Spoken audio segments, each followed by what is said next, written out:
Hey everyone, what's going on? Derek here, Monkey Something Sensei, and today I'm doing something totally different. I'm be reacting to a channel where I haven't watched it in a while. I haven't been able to catch up, but the guy's name is Bright Sun Films, and he does a series called Abandoned, which I would highly recommend you guys check out. He's actually doing one I'm actually watching one from 2020, December 18th, and it's on K-Mart. Now, where I live, the next town over or so had a K-Mart, and they shut down about a year ago. So I thought it'd be interesting that I'd react to this Abandoned. So without further ado, let's get started. Alright, here we go. Bright Sun Films. Abandoned. What's up, guys? My name is Jake, and welcome to a very special episode of Abandoned. Perhaps there's no better and mainstream example of a retail failure more so than one discount chain which has been closing stores for decades, slowly whittling away under the Sears umbrella. Yeah, it's basically what mine looked like before it closed. But at least it had the K-Mart sign still up. It wasn't just completely like the sign had fallen down or whatever, though. So that's the plus. The sign was still up and it was still open, but all the shelves were pretty much bare. And that's the story with all these companies. They all just, all the shelves just start getting empty, going out of business. What happened with Toys R Us, too, when I went there for the last time. That's like 3 or 4 towns over. And that was a sad experience because I actually had not really gone to Toys R Us as a kid. I was more going to Walmart and other stores that are still obviously open and doing great today. And they're kind of the reason why these stores are closing, because they don't have the wide reaches as a Walmart or like a Target. They're kind of taking over the retail space. But yeah, Kmart was a good store. They had a lot of great products. But the Kmart that I went to, they didn't even sell video games anymore. Like, they just gave up. After the Wii U came out, they had one Wii U left. That was it. The Wii U was the only thing they sold video game systems. No Xboxes, no PlayStations, nothing. So last time I went there, it's pretty much just clothes, and like knickknacks. They might as well just call it Clothes and Knickknack Mart, because that's pretty much all it was at the one I went to. But moving on, we're going to continue with the video with the reaction. Hemorrhaging millions of dollars, laying off Sears thousands of too, employees, pretty much. and leaving a wake of hundreds of empty and in many cases abandoned stores, some of which myself and my colleagues have been inside. But how did all of this happen? Too. How did one of the world's largest and well-known retail brands fall this far, and what future could they possibly have? Well, today, join me as I look into one of the most requested and anticipated topics, the catastrophic fall of K-Mart.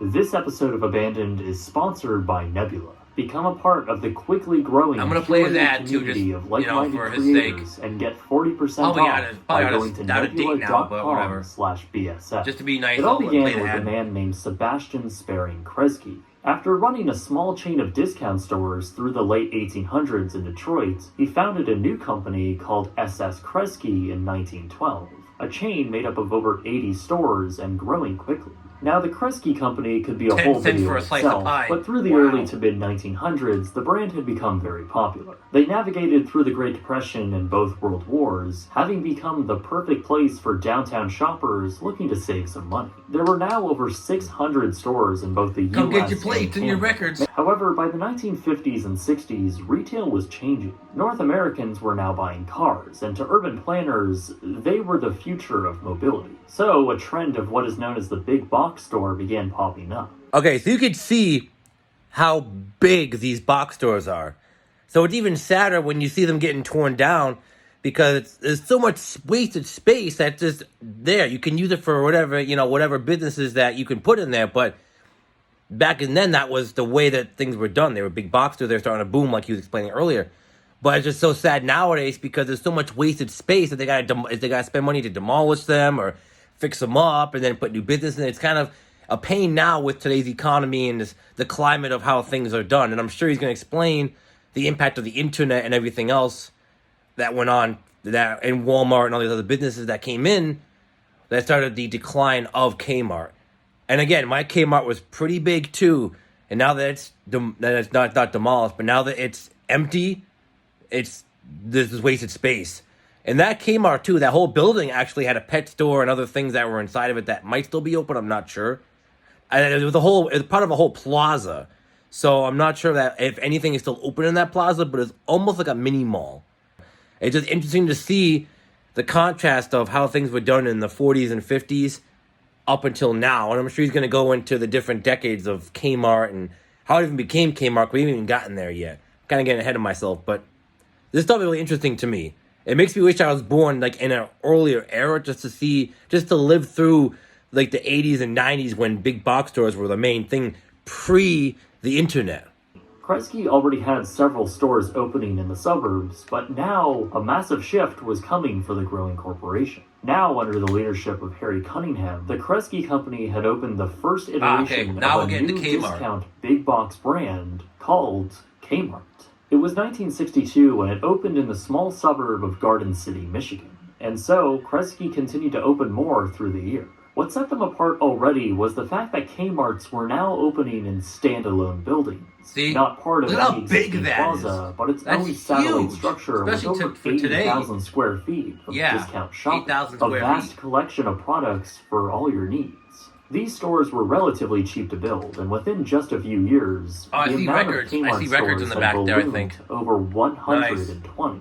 Meanwhile, back in the cities, the company decided to rebrand a number of the unperforming Kresge locations into Jupiter discount stores. A deeply discounted brand which sort of forced the elimination of the Kresge name.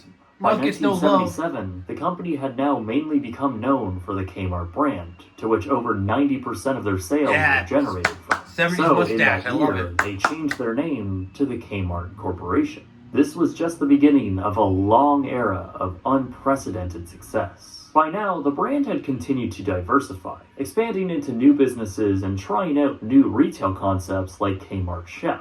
Most, however, were I never heard of that regardless, the Kmart brand was exploding in sales, rising to over $14 billion by 1980, with over 2,000 stores across the United States. GameStop trying to go into cell phones. Kmart was now renovating older stores, focusing on innovations like electronic inventory systems and broadening their stock with fashionable merchandise.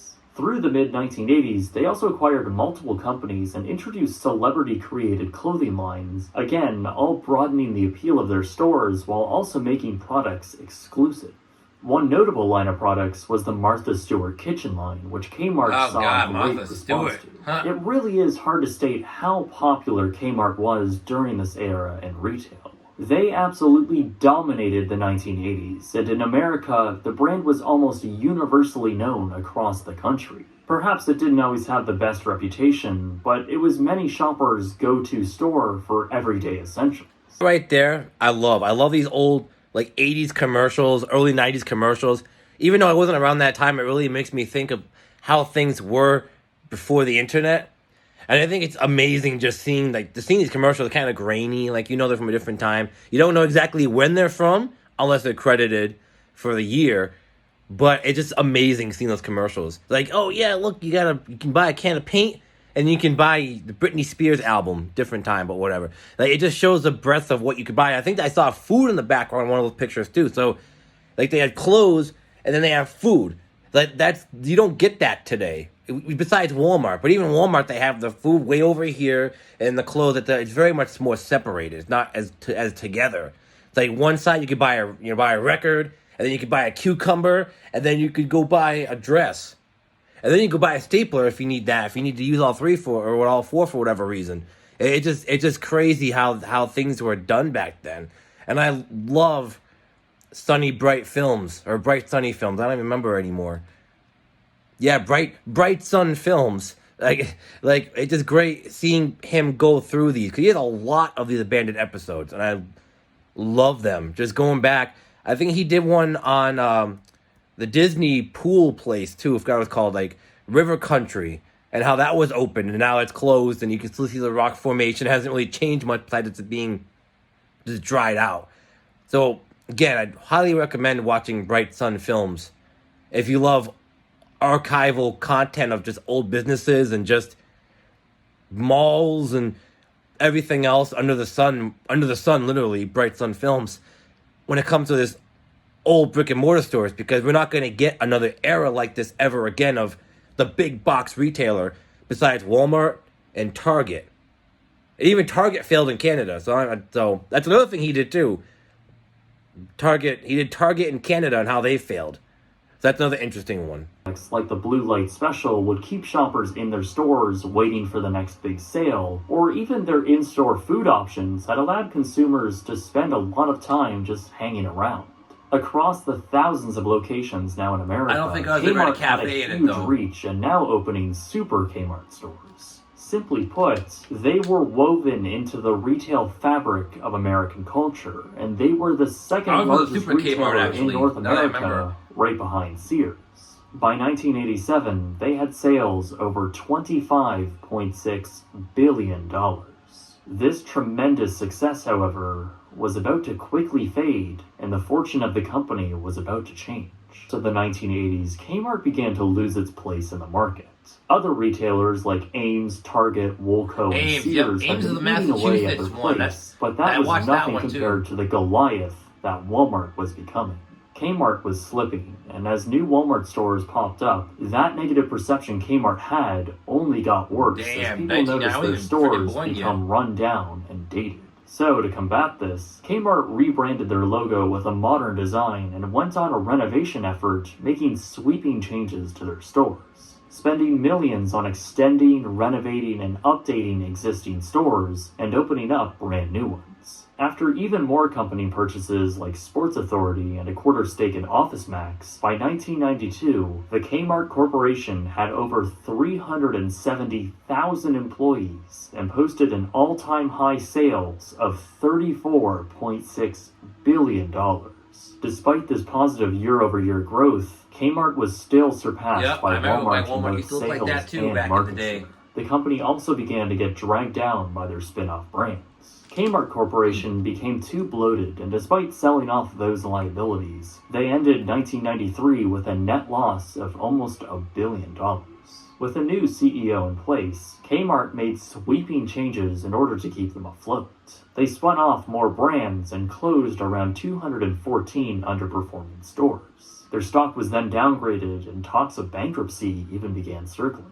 However, the company was able to eliminate hundreds of millions of dollars in operating costs, as well as introduced a more streamlined merchandise strategy, celebrity marketing, and another $700 million remodeling endeavor. Big Kmart was introduced around this time, a new store format that would feature larger aisles, a brighter atmosphere. I said earlier about being a super Kmart. No, mine was a big Kmart, because I remember the big and the line under it. Yeah, so Walmart was kind of what killed Kmart, and they both have Mart in the title, which is kind of funny. And I think he's going to mention Target later on, I'm sure, because I'm sure they had something to do with it. But Walmart was the big, like, giant that killed Kmart and Ames and all these other stores, because I live in Massachusetts, so Kmart, but also Ames was really big in Massachusetts. I remember going to an Ames once when I was a kid. I remember the green vests, and the whole store was green and everything.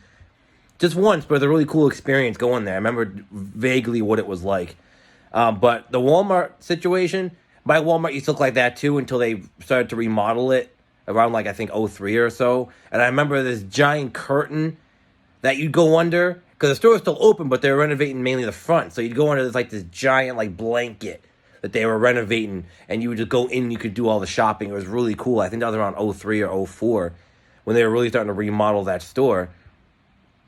And again, the old commercials, the old photos. And the one thing that's funny, too, with the decline, for these guys, the decline started around, like, 93 or, like, the late 80s when Walmart started to take over. A lot of these companies that I've watched previously, like Fry's Electronics, the new one he put up, that didn't start declining until, like, the mid-2000s. So this one's kind of a really early decline because of a big place like Walmart. Boosting sales around 10% through the rest of the decade. Kmart continued to make strategic company sales through this time as well, selling its interest in their Mexico division, plus having Hudson's Bay take over their 112 stores in Canada in 1998. Many of those stores were converted into Zellers locations, and if you want to know more about that company's fall from grace, I've actually made an abandoned episode on them already. That one was good too. Private label items like the Martha Stewart line was expanded to involve other product categories, and just that alone generated $1 billion in sales by 1999. With an e-commerce site now live and the new millennium coming through, hopes for Kmart were high. The company dominated the 1980s, and while the 90s were tough, the brand was still favored by many. According to their 1998 annual report, their mission statement reads, K-Mart will become the discount store choice for low and medium income families with children by satisfying their routine and seasonal shopping needs as well as, or better, than the competition. By early 2000s, K-Mart got a new and much younger CEO named Charles Conway. He reorganized senior management and closed 72 underperforming locations. He also allocated $1.7 billion to update their distribution strategy and solve the problem of items not being fully stocked. Blue Light Special was brought back to their stores, as well as a new promotion called Always Blue Light, which set thousands of essential items at lower prices. This was a risky move for the company, and ultimately Walmart undercut them, and the suppliers to K-Mart couldn't keep up with the demand. After a lackluster 2000 holiday season and 2,105 stores across the United States becoming less profitable, the brand was thrusted into an extremely dire financial position. By the end of that year, the company earned over $37 billion in sales, yet lost over $220 that kid's like million. 20-something now. It only got worse over the next year, and by January of 2002, the K-Mart Corporation filed for Chapter 11 bankruptcy protection. Damn, see, they became the largest retailer ever to file for bankruptcy. The company spent around $1 billion in restructuring, laying off 35,000 employees and closing 326 K-Mart stores. They were in a tough position as the discount chain was bleeding money and having to take on two other giants in the marketplace, Walmart with their competitive prices and Target with the higher quality discount goods in a more upscale atmosphere. Charles Conway was largely blamed for this financial disaster and was forced to step down as CEO not long after. During this time, I'm sure you got good severance debt pay, was though. purchased by ESL That's how it works in the Investments, business a private hedge world. fund You run mess by up, everyone's favorite you get fired, Eddie you get a big Lampert. check. After another 300 stores closed in early 2003, however, no longer as the K-Mart Corporation. Eddie Lampert's fund had taken control of K-Mart's interests, owning 53% of the company. Little through Caesars, man, I wish my Investments. K-Mart had a Little They Caesars. bundled this all up Might stay under a open new longer. company called the K-Mart Holding Corporation, an umbrella to which K-Mart would become a subsidiary to. Sweeping changes were made to the brand, which included more store closings and trying out new ideas and marketing strategies. One of them being this weird concept store which featured a lime green logo and, for some reason, black and white portraits of people on the front facade. Yeah, that didn't last long. Surprisingly, in late 2004, the K-Mart Holdings Corp had declared that they would be acquiring Sears, at one time their largest competitor, for around $11 billion. The merger also came with another name change, now rebranding the parent company into Sears Holdings, with, of course, K-Mart remaining as its subsidiary brand. K-Mart was now down to just 1,382 stores by 2007, with sales dropping quarter after quarter. The company had even sold their Michigan headquarters and left the facility entirely not long after, which also later became abandoned. By the next year, the financial crisis was ravaging the average American shopper, and K-Mart produced just $17.2 billion in sales, a significant decrease from the decade prior. This makes sense, too, as K-Mart stores began to fall out of favor to many shoppers. Walmart's approach was going for a rural market in America, while Target expanded slowly in proven markets. However, once both brands started popping up in the same towns as K-Mart's, shoppers asked themselves, why would I keep going to K-Mart? They were most likely a better place to spend your time. By 2010, the brand lost a big exclusive when Martha Stewart's company couldn't reach an agreement with the brand. Ultimately, Stewart went on CNBC and said, quote, "Have you been into a Kmart lately? It's not the nicest place to shop." She later clarified, however, that she didn't mean it as an insult. Sure. 2011 proved to be another terrible year for holiday sales, and the company continued its ruthless store closures. Kmart was bleeding money year after year, and let's not forget who owns them, that being Sears, which the parent company was also trying to manage two failing mega retail brands.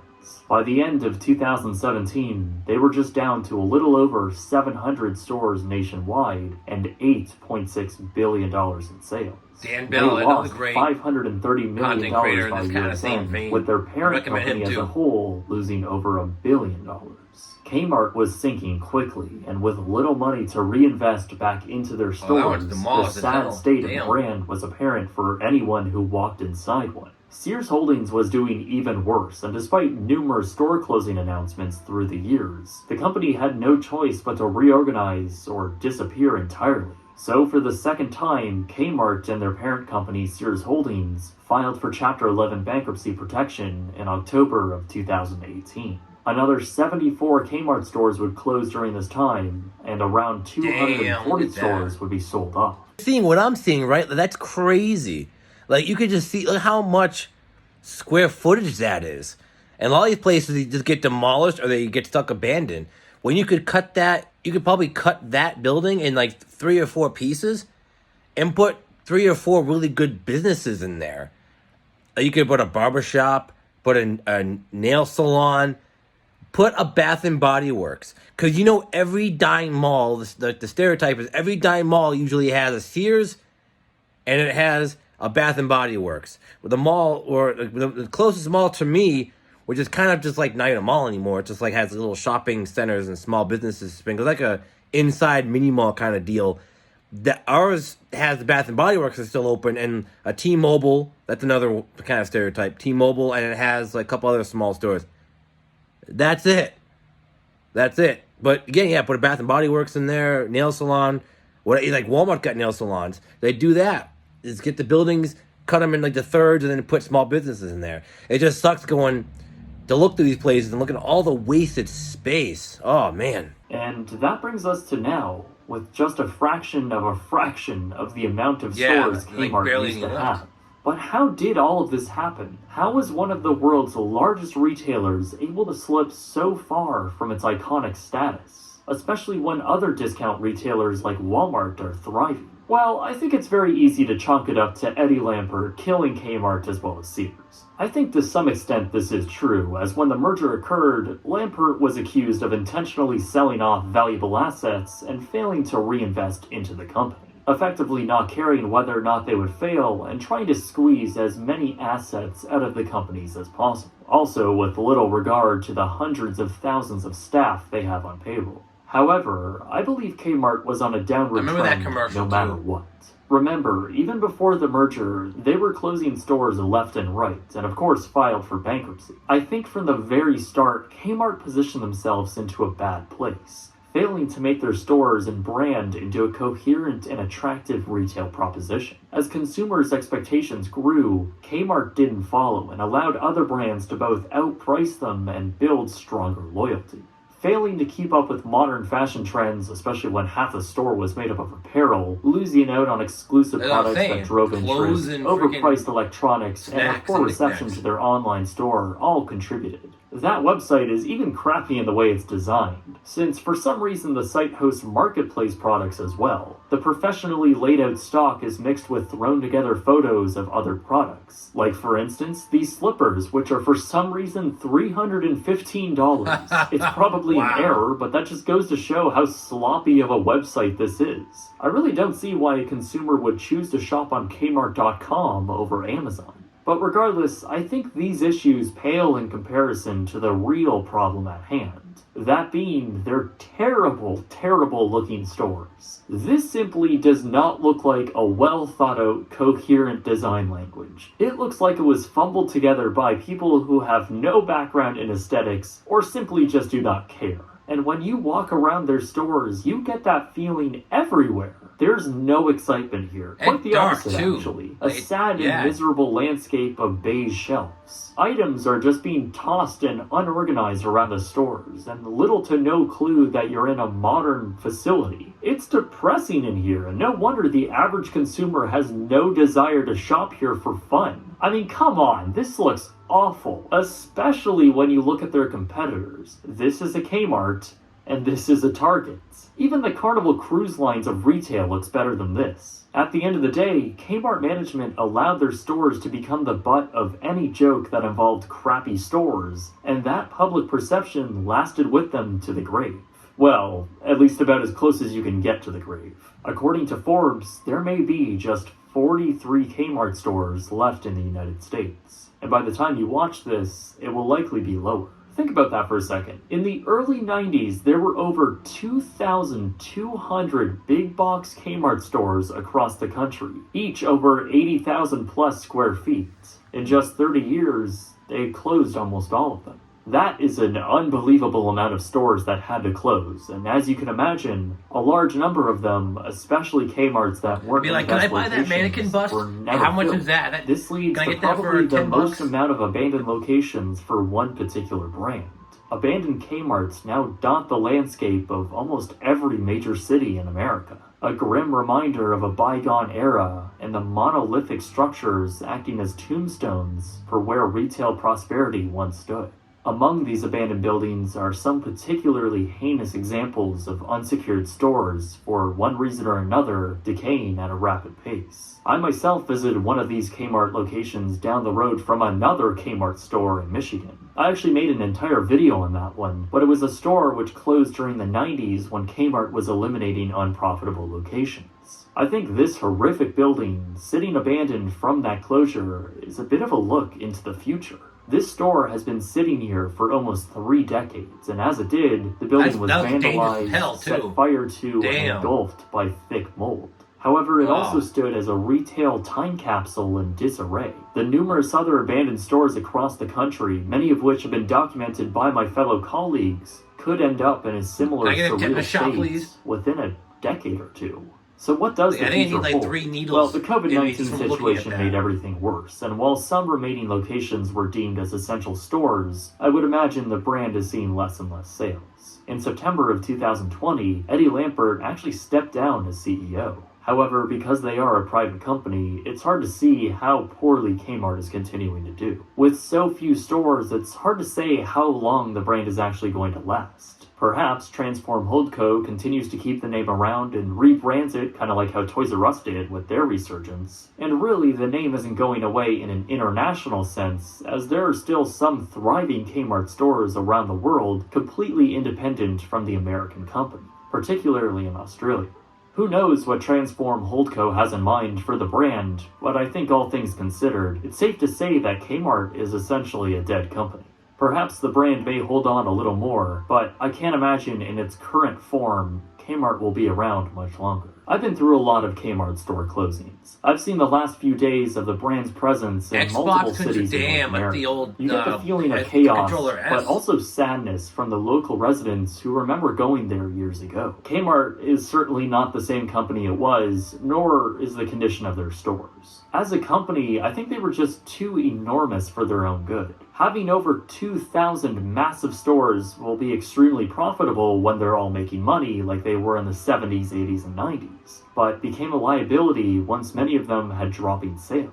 The bloated and costly infrastructure they had in place to keep many of the stores and employees going ultimately started piling up on them. Then the company started losing money and in return didn't reinvest it back into their stores, creating a vicious cycle. Instead, they spent their money paying huge salaries to executives and acquiring other companies, which they ended up selling anyway. And once the cash started to run out, they took on more and more long-term debt, which ultimately pushed their equity into the negative billions of dollars. But when you do look back at the beginning of all of this, you'll see the birth of the big box store craze. Whether or not that's a good thing, I'll leave up to you, but there's no denying the influence Kmart had on all aspects of retail. From the humble beginnings of Kresge into the mega retailer it became, it truly is astonishing. I still can't wrap my head around how enormous they once were and how they went from over $35 billion in sales to now, well, we don't know, but it's probably under $3 billion, maybe even less. To many, this marks the end of an era for their home store from the 1900s. The end of an iconic brand and an almost 110-year-old company. But as you drive down the boulevards of your town, it's more likely that the only Kmart you'll be able to visit now is one that's abandoned. I just came to get something to eat. If you've enjoyed this episode of Abandoned, I have also made an exclusive commentary video further talking about abandoned K-Mart stores over on Nebula, the streaming service I'm building with a bunch of my fellow educational creators. Yeah, like Among Tom the the Shadows thousands too. of curated videos Tom the on Shadows, the he's site, part you of can this. also watch Nebula Nice. Originals, which are exclusive videos and series from creators like Wendover, Tirzu, and Lindsay Ellis, in addition to a whole slew of Nebula Plus content like extended editions of videos and full-length interviews. On my channel there, you can watch my videos ad-free, including this one, as well as every new video a day earlier than its public release on YouTube. Just for this video, however, you can get 40% off a monthly or annual account by going to Again, I don't think it works now because it's, 2 years old. The amount of content you're getting is a tremendous value, and I want to thank Nebula for sponsoring this video, and I hope you join me in the ever-growing Nebula community. Anyway guys, my name is Jake, and thank you very much for watching. Alright, and thank you, Jake, for making excellent content. That was my reaction / kind of just commentating over his abandon of K-Mart. This was a really cool episode. I really liked seeing the uphill climb of like to success that they had, and then in the 90s dropping a little bit, and then getting an increase in business again, and then just plummeting hard once Walmart and Target came into the picture. Because they can't really fit, and they can't really squeeze into that market of just of Walmart or Target. Target's like the big, more fancy version of Walmart, and Walmart's just for people who want to just go in, get some stuff, and get out, pretty much. That's what I do when I go to Walmart. I'll look around a little bit. It's not really as inviting as a Target, but look around and then just leave. But I'd like to thank Jacob again, Bright Sun Films, for making his excellent content. If you want to go check out his channel, I'm going to leave a link to it down below. And this is something I'm experimenting with for reaction content. I don't even know if this is considered fair use or not, to be honest. It might be, it might not be. I don't know. If he decides to, contact me, say, oh, look, you can't do this because, you're just showing the screen and you're flipping it over. Because I don't have a computer, so I'm really just doing this from my phone. So I'm kind of testing the waters, and I'm just seeing if this is something that could be viable for me to do on the side of doing music and my cooking show, which is kind of wacky.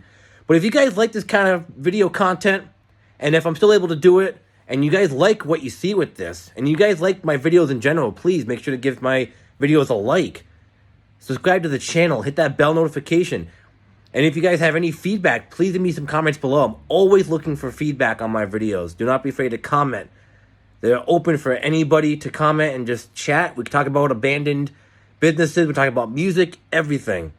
And with that being said, I hope everyone has a great afternoon. And remember to keep meditating with vinyl. And explore some abandoned stores if you can too. Just don't touch the stickers. And don't touch the metal poles, because you will need a tetanus shot.